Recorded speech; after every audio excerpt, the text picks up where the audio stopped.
जब से पाकिस्तान और सऊदीया के बीच में डिफेंस डील हो गई है, इंडियन एंकर्स और इंडियन मीडिया की चीखें कि रुकने का नाम ही नहीं लेती है। इसके हवाले से आज बात करना इसलिए जरूरी है क्योंकि आज जो मैं आपको दो क्लिप्स दिखाने लगा हूं, इन्हें पहले आप गौर से समझें क्योंकि इन क्लिप्स की वजह से बहुत से सवाल खड़े होते हैं। जरा ये क्लिप्स देखें। बहुत बड़ी खबर सऊदी अरब से इस वक्त मिल रही है। इजराइल और भारत के लिए ये बहुत बड़ी खबर है। पाकिस्तान और सऊदी अरब के बीच नेटो जैसा करार हुआ है। इजराइल और भारत के लिए ये अहम खबर, क्योंकि ये दो देश नेटो जैसा करार इनके बीच हुआ है। किसी भी देश पर हमला, दोनों देशों पर हमला जो है माना जाएगा। शेख मिलाए सांप से हाथ, ये कैसा है सीन। एक डिफेंस पार्टनरशिप साइन हो गई पाकिस्तान और सऊदी अरब के बीच में। कल अगर इजराइल कहता है कि नहीं, सऊदी अरब के कुछ शहरों में हमास वाले रहते हैं, वहां पे हम अटैक करेंगे, तो पाकिस्तान क्या करेगा? इजराइल जाएगा। इसमें असली जो प्लेयर हैं वो चाइना है, सऊदी अरेबिया और ईरान है। इसमें असली प्लेयर पाकिस्तान नहीं है। तुम्हें ऐसा क्यों लगा कि ये वफादार होंगे? ये तो धोखेबाज हैं, इनके खून में धोखा है भाई। अब ये जो दूसरा क्लिप आपने देखा है मेजर गौरव का, ये मेरी नजर में बड़ा इंपॉर्टेंट है क्योंकि मेजर गौरव ने 6 पॉइंट्स उठाए हैं और इन 6 पॉइंट्स के तसल्ली बख्श जवाब देने मेरी नजर में बहुत जरूरी है। खास तौर पर जो आखिरी पॉइंट उन्होंने रेज किया है कि पाकिस्तानियों के खून में वफादारी नहीं है, इनके खून में धोखा है। How dare you. अब ये जो 6 पॉइंट्स हैं, इनके मेजर साहब मैं आपको जवाब भी दे देता हूं और उसके अलावा 7 पॉइंट्स मैं रेज कर रहा हूं। अगर आप जवाब देने के काबिल हैं तो कहानी क्या है, आइए समझते हैं।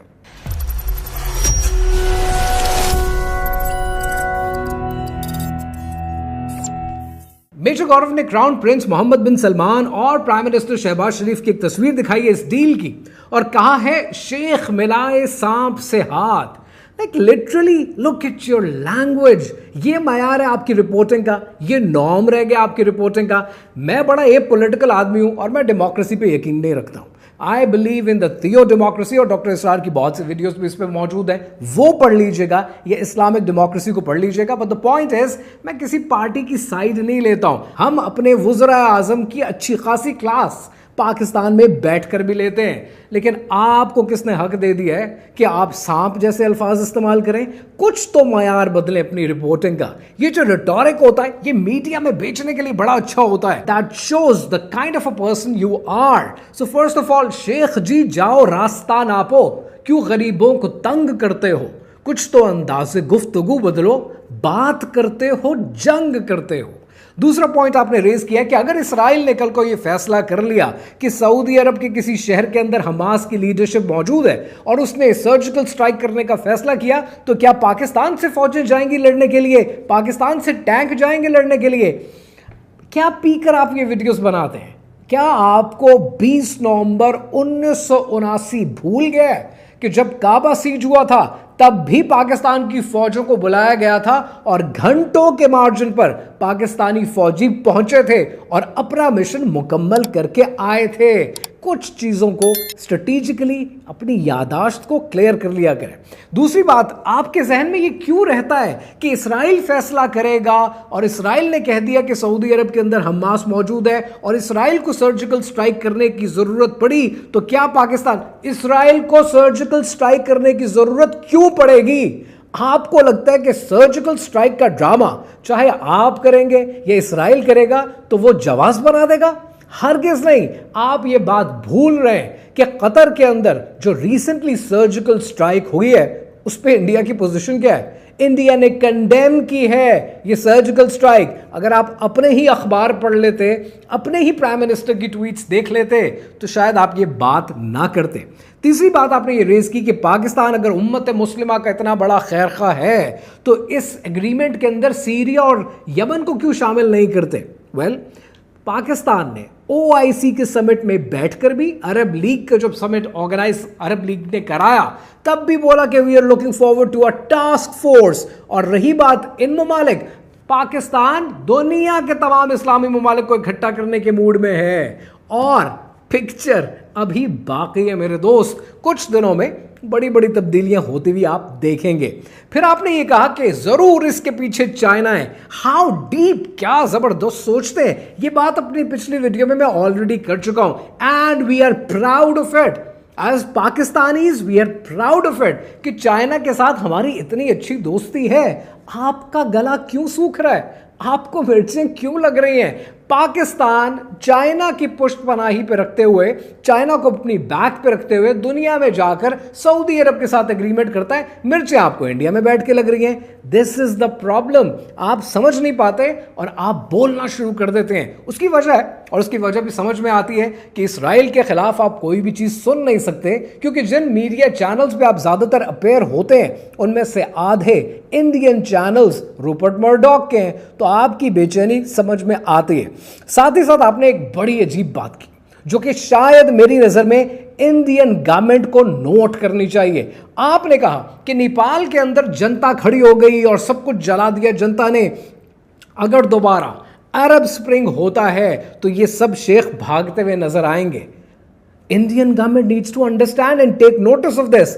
आपका सऊदी अरब के साथ $52 बिलियन का ट्रेड है। मेजर गौरव इस वक्त सऊदी अरब और इंडिया के रिलेशनशिप इस तरह की बातें करके खराब करते हैं कि आपको शेख भागते हुए नजर आएंगे। आपने मन ही मन में ना सऊदीया को अपना दुश्मन मान लिया है और आपके दुश्मनों में बैक टू बैक इजाफा होता जा रहा है। छठा पॉइंट है आपका कि पाकिस्तानी वफादार नहीं होते। आपने कहा कि इनके खून में धोखा है। Now this was too below the belt, और आपने जो बात की है this wasn't even called for। अब जरा इसके जवाब सुनते जाइएगा। सबसे पहले कतर के साथ आपकी दोस्ती है, आपकी एलएनजी की इंपोर्ट्स हैं और आपकी 2024 में ये एलएनजी की इंपोर्ट्स ऑलमोस्ट $13 बिलियन क्रॉस कर गई थी। आपके प्राइम मिनिस्टर ने कहा कि कतर हमारा स्ट्रेटेजिक पार्टनर है, और फिर उसी कतर के अंदर आपके 8 नेवी के ऑफिसर्स पकड़े जाते हैं जो आपके लिए और मोसाद के लिए सीक्रेट सर्विस का काम कर रहे थे, खुफिया एजेंट बने हुए थे, कतर की इंफॉर्मेशन इधर से उधर वहां से यहां कर रहे थे, और फिर उन्हें सजाएं भी दी गई। दोस्ती के नाम पर धोखाधड़ी की ये पहली मिसाल है। दूसरी मिसाल, बांग्लादेश के अंदर आपने कितनी स्ट्रेटेजिक इन्वेस्टमेंट्स करने की कोशिश की। 2024 में आपकी ट्रेड $14 बिलियन क्रॉस कर गई थी बांग्लादेश के साथ, और उसके बाद आपके प्राइम मिनिस्टर ने कहा कि बांग्लादेश हमारा नेचुरल एलाय है। वो जो आपका नेचुरल एलाय है ना, वो अब आपको अपने मुल्क में घुसने नहीं देता। वो नेचुरल एलाय टेलीविजन पे पता क्या कहता है कि इंडियन स्पाइज ने हमारे टेंपल्स को वैंडलाइज किया है। ये आपका नेचुरल एलाय आपके बारे में कहता है। उस नेचुरल एलाय की बांग्लादेश की अपनी मॉडल पकड़ी जाती है, जिसके इंडियन हैंडलर्स थे, वो स्पाइज आपके पकड़े जाते हैं। आपके बारे में बांग्लादेश की आवाम कहती है कि आप प्रोटेस्ट को फ्यूल करते हैं, आप माइनॉरिटी की किलिंग कराते हैं, और आप बांग्लादेश को तरक्की करता हुआ नहीं देख सकते। पर कहानी तो यहां खत्म नहीं होती है, कहानी अभी आगे बढ़ती है। आपका एक और पड़ोसी है, और वो पड़ोसी है श्रीलंका। श्रीलंका वो पड़ोसी है कि जहां पर आप LTTE को स्पॉन्सर करते हैं, टेररिज्म फैलाते हैं, और फिर आप 1987 से लेकर 1990 तक 1 लाख ट्रूप्स भेजते हैं पीस कीपिंग के नाम पर। और श्रीलंकन से आज पूछे ना कि वो पीस कीपर्स का क्या बना, वो पीस कीपर्स नहीं थे, वो एक फोर्स्ड इन्वेजन थी इंडिया की हमारी सरजमीन पर। इसकी कॉस्ट आपको अनफॉर्चुनेटली राजीव गांधी की असैसिनेशन की सूरत में देनी पड़ी है। आपको धोखेबाजी, आपको दोस्ती के नाम पर फ्रॉड नजर नहीं आ रहा। यूएई ने भी रिसेंटली आपके 2 ऑफिसर्स को पकड़ा है कि जो स्पाइंग कर रहे थे on the basis of Iranian ties. लेकिन कहानी तो यहां भी खत्म नहीं होती है। नेपाल जो बेचारा लैंड लॉक्ड है हर तरफ से, आपका हमेशा से वोटर रहा है दुनिया के हर फोरम पे। 2015 में वो लैंड लॉक्ड मुल्क जो आपके ऊपर टोटल इन्हिसार करके चलता है, जिसके पास सिवाय टूरिज्म के कुछ नहीं है, वो नेपाल 2015 में आपके साथ ट्रेड बंद कर देता है कि हमें आपके साथ ट्रेड रखनी ही नहीं है, कुछ लेना देना आपके साथ होना ही नहीं चाहिए हमारा। इसके क्या रीजंस हैं? ये धोखाधड़ी की कहानियां और ये खून के रंग आपको नजर नहीं आते। फिर कहानी आते हैं ईरान की, जहां पर आप इतने अच्छे स्ट्रेटेजिक पार्टनर थे कि आप $500 मिलियन की इंडियन इन्वेस्टमेंट लेके इंफ्रास्ट्रक्चर बना रहे थे 4 बहार में। और फिर क्या हुआ? फिर ईरान ने उसी 4 बहार से आप ही के इंडियन ऑफिशियल्स को पकड़ा है कि जो एस्पियोनाज कर रहे थे, उनको सजाएं भी हुई। फिर उसके अलावा आपका स्पाई नेटवर्क पकड़ा गया कि जो ईरान की इंफॉर्मेशन उठाकर मोसाद को दिया करता था। सो कौन किसकी एजेंसी है, एवरीबडी अंडरस्टैंड्स दैट। फिर अफगानिस्तान की बारी आती है छठे नंबर पे। अफगानिस्तान के अंदर 2021 से पहले आप तकरीबन $3 बिलियन लगा चुके थे। फिर 2023 में एक रिपोर्ट आती है, और ये रिपोर्ट पता है किसकी है, ये यूएस की कांग्रेशनल रिपोर्ट है। और ये रिपोर्ट कहती है कि आपके मुल्क के ऊपर एक्विजिशन है कि आप फंडिंग करते हैं नॉर्दर्न अलायंस की, यानी वो वॉर लॉर्ड्स जो अफगानिस्तान में है, एंटी तालिबान है, आप उनको फंड करते हैं कि पाकिस्तान को उलझा के रखो। ये यूएस की कांग्रेशनल रिपोर्ट है, 2023 में आई है, थोड़ा सा सर्च कर लीजिएगा। फिर आप 7वें नंबर पे आए, चाइना, जहां भाग भाग कर जाते हैं ब्रिक्स में इस उम्मीद पर कि चाइना के साथ आपके रिलेशनशिप रिस्टोर हो जाएं, लेकिन अपनी वीडियो में आप बार बार चीख चीख के कहते हैं कि इस सारी डील के पीछे पाकिस्तान और सऊदीया, इसके पीछे चाइना मौजूद है। चाइना के साथ आपकी आपकी रिफ्ट, आपकी लड़ाई, आपके इलाके वो इतने डिस्प्यूटेड हैं और हाथ से नहीं है। जितनी इन्वेस्टमेंट आपने लद्दाख में कर रखी है वो तो ऑलरेडी खटाई में पड़ चुकी है। ब्रह्मपुत्रा ऑलरेडी डिस्प्यूटेड है। वॉर्स आप कितनी लड़ चुके हैं, तो चाइनीज भी जानते हैं, वो भी आपको सगा नहीं मानते हैं, क्योंकि आपने चाहे पाकिस्तान हो, बांग्लादेश हो, श्रीलंका हो, अफगानिस्तान हो, ईरान हो, कतर हो और अब सऊदी अरब हो, किसके साथ वफा कर दी, किसके साथ दोस्ती निभाई। जिसके साथ भी दोस्ती करने की कोशिश की उसको डसा जरूर है।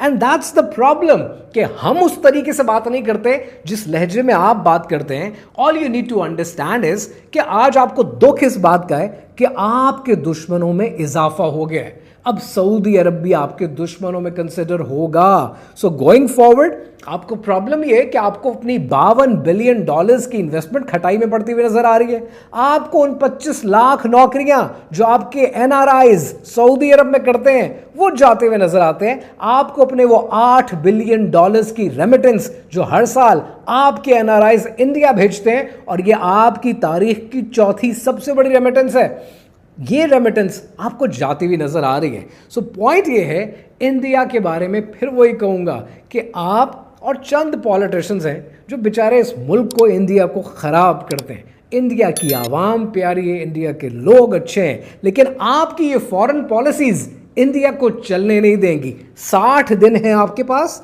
60 दिन के अंदर अपनी फॉरेन पॉलिसी एक बार फिर नजरे सानी करें, चेंज करें, वरना आप आइसोलेशन का शिकार हो जाएंगे। क्योंकि 60 दिन के बाद रजीम चेंज का खतरा तो आपके सरों पे मंडला रहा है। बिहार का इलेक्शन है, जोड़ तोड़ जारी है। चंद्रबाबू नायडू कहां बैठते हैं, नीतीश कुमार कहां बैठते हैं, वो तो ऑलरेडी सिलसिला चल रहा है। और ऐसे में अगर रजीम चेंज हुई तो मोदी सरकार नहीं रहेगी, एक नई सरकार की शक्ल इख्तियार कर लेगी। ये बातें आपके समझने के लिए हैं। Fix it before it's too late. मस्जिदें भी ढाओ, मांगो भी मुसलमानों से वोट। मस्जिदें भी ढाओ, मांगो भी मुसलमानों से वोट। लब पे वादे और कुछ, किरदार का रुझान और। हमसे कहते हैं कि हम भारत में फिर हो जाएं जम, हम समझते हैं बनेगा एक पाकिस्तान और।